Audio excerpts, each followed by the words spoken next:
Hello ළමයි එන්නකො ඕලොක් එකක් නැති මහන්න දන්නේම නැති කෙනෙකුට නම් මහන්න පුළුවන් කුර්ත එකක් මහන විදිය බලන්න. මේකට බෝඩර් මැටීරියල් එකෙන් යාර 1 කාලක් අරගත්තා. තියෙන්නේ ඒ ප්‍රමාණය 4ට නවාගෙන. පළල පැත්ත ඇඳුමේ උසට තමයි අරගෙන තියෙන්නේ. මෙතන බෝඩර් කොටස යටට අරගෙන තියෙන නිසා එතන ඉඳලා උඩට ඇඳුමට ඕනි උස ගන්නවා. මම මෙතන කුර්තකේ උස අඟල් 45ක් ගන්නවා. ඕනම සයිස් එක කෙනෙක්ට අඟල් 45 ප්‍රමාණවත් වෙයි. මෙතනදී අපි හැම මිම්මක්ම ලකුණු කරන්නේ නැම්ම පැත්තේ ඉඳලා ඉස්සරහට. මම මේ කියලා දෙන්නේ නොදන්නම කෙනෙකුට මහ ගන්න පුළුවන් සරල ක්‍රමයක්. මේක මහන වෙනත් විදිහක් තියෙනවා. ලකුණු කරගන්නේ මගේ උරහිසේ පටි දෙක අතරට තියෙන්න ඕනි දුරට අඟල් භාගයක් එකතු කරලා ඒ මිම්ම තමයි මගේ උරහිසේ ඉඳලා මගේ ඇඳුම තියෙන්න ඕන උස ප්‍රමාණයට මම අඟල් 4ක් අරගන්නවා. ඒ 4 ඉඳලා මගේ උරහිස මිම්ම දෙකට බෙදලා ඒකට අඟල් භාගයක් එකතු කරලා තමයි ඔය ඉර ඇඳගන්නේ. ඒක ඔයාලට රැගල් උස ලකුණු කරගන්නත් පුළුවන් එතෙන්දී.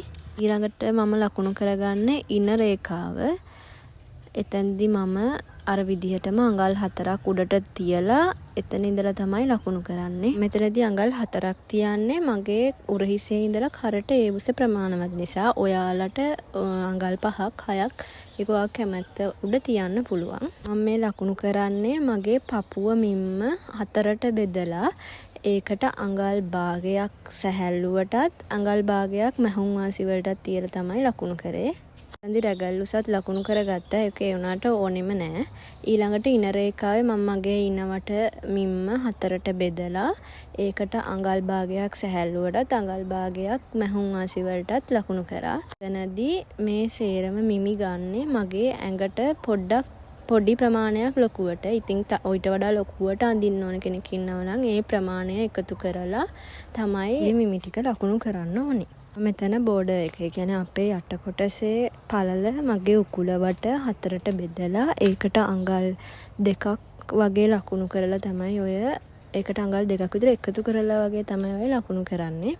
ඔයාලට කුර්තයක ඕන පළල අනුව ලකුණු කරගන්න පුළුවන්. ඊට පස්සේ මම ඉන මිම්ම ලකුණු කර තැන ඉඳලා මගේ යට මම ලකුණු කරගත්ත කොටසට රූල එක තියලා යා කරගන්නවා. ඊට පස්සේ ඒකේ පෙවුන විදියට පපුව මිම්මේ ඉඳලා ඉන මිම්ම දක්වා යා කරගෙන ඊට පස්සේ මම අර උරහිසේ ලකුණු කරගත්ත තැන ඉඳලා මගේ කිහිලි කට ලකුණු කරගන්න ටිකක් රවුම් හැඩයකට. අපි කුර්තක ඇඟ කොටස ඇඳගෙන ඉවරයි. ඊට පස්සේ අපිට තියෙන්නේ ඒ කොටස හිමීට කපා ගන්න තමයි.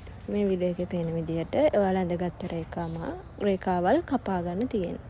මේ කුර්ත එක ඕනම කෙනෙක්ට ලේසියෙන් මහ ගන්න පුළුවන්, නොදන්න කෙනෙක්ට උනත් මහ ගන්න පුළුවන් ක්‍රමයක්. ඒ වගේම ඕලොක් එකක් නැති කෙනෙකුටත් මහ ගන්න පුළුවන්. මොකද මම මේක මහන විදිහට ඕලොක් එකක් ඕනේ නැහැ. මම දෙපැත්තේ නවල මහනවා. දැන්දි කිහිලි කට හැඩය පොඩ්ඩක් රවුම් හැඩයකට ඇඳගත්තා. ඒක ඕනෙම නැහැ. ඕනනම් කෙලින් ඇඳ ගන්නත් පුළුවන්. කෙලින් ඉරින් කපා ගන්නත් පුළුවන්. ඊට පස්සේ මම මේ කරන්නේ මගේ කුර්තකේ ඕපන් එක තියෙන්න ඕන තැන ලකුණු කරන එක. මම මෙතනදී අඟල් 18ක් ලකුණු කරනවා. ඒ වුණාට එච්චර ලකුණු ගන්න එපා. ඔයාලගේ ඉන්න ප්‍රමාණයට ගත්ත තැනට ඕපන් එක තියාගන්න. මොකද එතකොට ගොඩක් ලස්සනයි. මමත් පස්සේදී ඔය ලකුණු කර තැනට නෙමෙයි ඉන්න ප්‍රමාණයට තමයි ඕපන් එක තියාගත්තේ. ඊට පස්සේ කරන්නේ මේ උරහිසයි කිහිලි කටයි ඒ ටික හරියට ඇඳ ගන්නවා වෙනම රෙදි කෑල්ලක මගේ පේසිම කියන්නේ ලයිනින් එකට වගේ දාගන්න. ඒක තමයි මම ඔය ඇඳලා කපා ගන්න. ඒක ඔයාලා ඇඳපු එකම ආයෙ උඩින් තියලා චුට්ටක් කිහිලි කටට වඩා චුට්ටක් යටට වෙන්න ගන්න. ඊට පස්සේ අපිට ඕනි අපි මේකේ උරපටියක්නේ දාන්නේ. ඒ උරපටි කොටසට අවශ්‍ය රෙදි පටිය කෑල්ලක් මම මේකට ගන්නේ අඟල් 2ක් පළල රෙදි පටියක්. මට කලින් කියන්න බැරි වුණා ඔයාලා රෙදි තෝරගනිද්දී ඔයාලගේ උකුල වට මේ විදිහටම මහනවා. වැඩිපුර රෙදි තියන්න නැතුව මහනව නම් ඔයාලගේ උකුල වටට වඩා අඟල් 5ක් ඒ වගේ ප්‍රමාණයක් වැඩිපුර ගත්තාම ඇති. මොකද අපි මේකේ ලොකු ෆෙයාඩ් එකක් වගේ තියන්නේ නිකන් මේ කෙලින් වගේනේ මහන්නේ. ඒක නිසා මම මේ කරන්නේ උරපටි දෙක මුලින්ම මහ ගන්න එක. වීඩියෝ එකේ පෙවුන විදිහට දෙපැත්තෙන් මැදට නවල තමයි මහ ගන්නෙ. ඊට පස්සේ මෙන්න මේ වගේ අපිට උරපටියේ ප්‍රමාණයට කට් කරලා කෑලි දෙකක් ගන්න ඕනි දෙපැත්තට.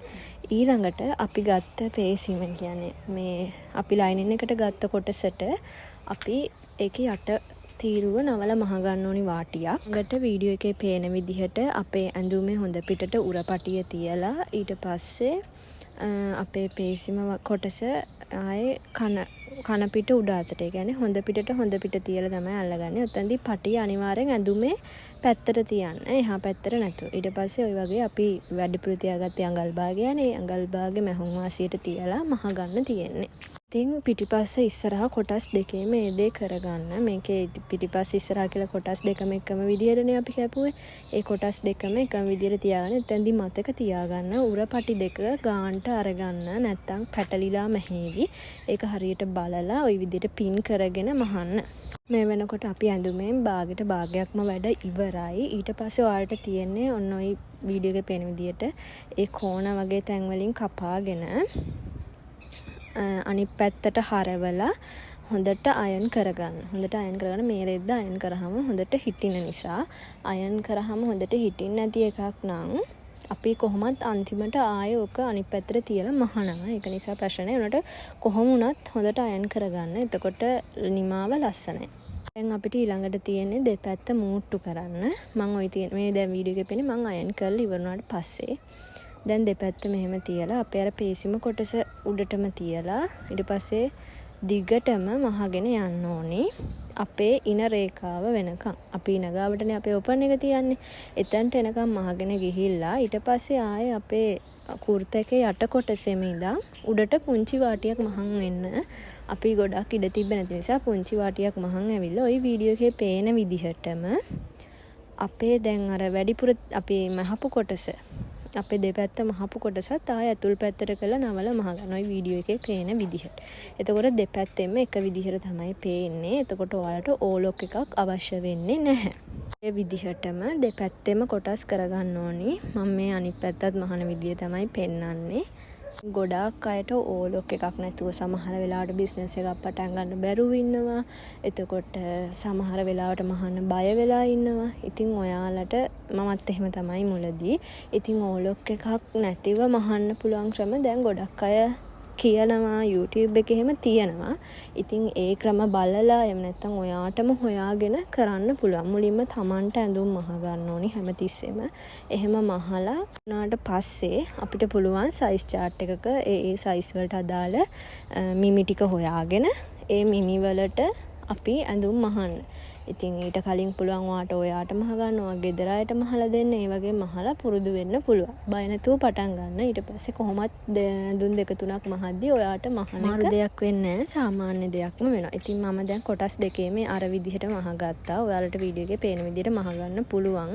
ඇතුල් පැත්තට කරලා අපි අර තියපු ප්‍රමාණය ඇතුල් පැත්තට කරලා තමයි මහන්න ඕනි.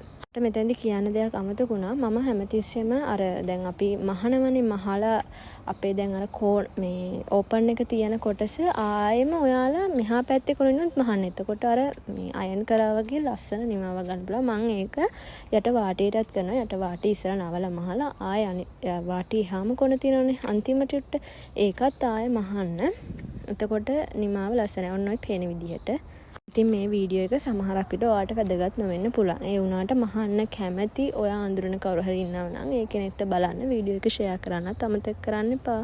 දැන් මම මේ කරන්නේ කොටස් දෙකේම දෙපැත්තෙම ඉස්සරහ පිටිපස්ස වාටිය මහ ගන්න එක. මම අර ඉස්සෙල්ලා කිව්වා වගේ වාටිය මහලා මම අනිත් පායෙම දෙපාරක් මහනවා. අනිත් පැත්තෙනුත් ඔයාලට පේනවා ඇති. ඉතින් ඔන්න ඔය විදිහට තමයි ඔය කුර්ත එක ලේසියෙන්ම මහගන්නේ. ඉතින් මීට වඩා වෙනස් විදියට මහන්න පුළුවන් ක්‍රම, මීට වඩා ඇඩ්වාන්ස් විදියට මහන්න පුළුවන් ක්‍රම තියෙනවා. මම මේ කියලා දෙන්නේ ලේසියෙන්ම මහගන්න පුළුවන් විදිහක්. ඉතින් ඕලොක් එකක් එහෙම නැතුව ඔයාගේ බිස්නස් එක පටන් ගන්න බයේ ඉන්න කෙනෙකුට ඔන්නවට පුළුවන් මේ විදියට try කරලා බලන්න. ඉතින් මං හිතනවා කාටම හරි මේ වීඩියෝ එක වැදගත් වෙන්න ඇති කියලා. ඔයාලා කාටම හරි ඉතින් මේ වීඩියෝ එක වැදගත් වුණා නම් ලයික් එකක් දාන්න අමතක කරන්නත් එපා. මං කලින් ෂෙයා කරගත්ත වීඩියෝස් වලත් ගොඩක් අය පෑන්ට් එක මහන විදිය අහලා තිබ්බා. සමහර අය කුර්ත එක මහන විදිය, ෆ්‍රොක් කුර්ත එක එහෙම මහන විදිය අහලා තිබ්බා. මට පුළුවන් වෙච්ච ගමන් මං ඔයාලට මේ වීඩියෝස් උත් අරගෙන එන්නම්. මේ ඔයාලට පෙන්වන්නේ අපේ කුර්ත එක මහගත්තට පස්සේ අන්තිම නිමාව. පේනවනේ ඔයාලට. එතකොට ඕකට ඕලොක් එකක් ඕනි නැහැ කියලා පේනවා. ඉස්සරහටත් මේ වගේ වීඩියෝස් බලන්න. මාව YouTube එකෙන් නම් බලන්න subscribe කරන්න. ඒ වගේම Facebook හරි TikTok වලින් හරි බලනවා නම් මාව follow කරලා තියාගන්න. ගිහින් එන්නම්.